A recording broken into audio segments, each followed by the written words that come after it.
الأسامي بطريقة عشوائية عشان يخلص من الموقف.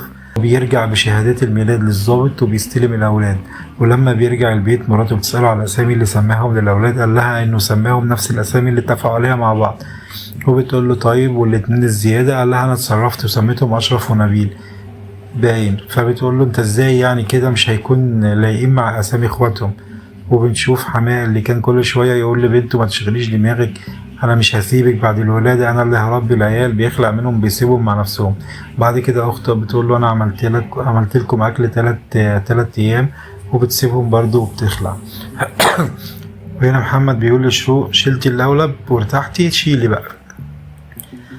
وبيبدأ يشتري البامبرز وبيفكر ان كده المرتب والفلوس اللي شاردها مش هتعمل اي حاجة، ويا دوب لسه منيمين العيال وهيحاولوا يناموا بيلاقوا باب الأوضة بتاعهم بيخبط، ومن كتر ما هم تعبانين بيكونوا مش فاهمين هو اللي بيخبط ده جوه ولا بره. ومحمد بيقوم يفتح باب الأوضة بيلاقي اتنين زي الجردات واقفين قدامه وبياخدوه على الريسبشن. بيلاقي أولاد صاحب البيت عاملين له كمين جوه الشقة وبيجبروه يمضي على عقد جديد ب10,000 جنيه في الشهر، وبياخدوا منه العقد القديم وطبعا بيضطر يمضي بعد ما هددوه انهم هيرموا العفش بره، وبياخدوا منه 20,000 جنيه ايجار وتأمين، ودي بتكون اخر فلوس معاهم بعد الولادة. وبيروح يبيع تليفونه وبيخسر فيه علشان يقدر يمشي اموره بعد ما بيطلب من مديره سلفة وبيرفض. وبيطلب من شاوي العربية بتاعته يشتغل عليها، لكن شاوي بيقوله انه محتاجها لان ميعاد القسط قرب ولازم يجيبه.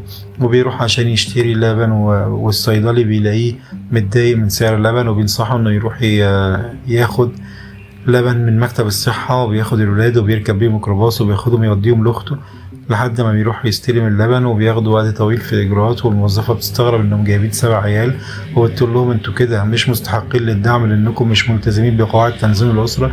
وبيحاولوا يفهموها إنهم جايبين ال7 دول في بطن واحدة، لكن هي بتصمم بتقول لهم اطلعوا لمدير الإدارة، اللي برضه مش بيوافق إلا على معاملة التوأم الثلاثي، وهم إنهم يصرفوا الطفلين بس. ولما بيوافقوا بيقول لهم بس الأولاد لسه ما عداش عليهم شهر واسمهم لسه منزلش على السيستم، لازم يرجعوا بعد شهر.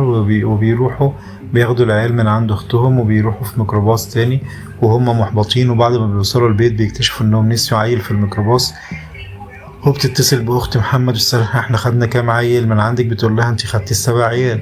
وبينزل يدور على الميكروباص اللي بيكون كل اللي فاكره عنه ان السواق قفا في خطين وفي سجارة في ودنه، وان الكرسي اللي كان قاعد عليه كان متعب جدا.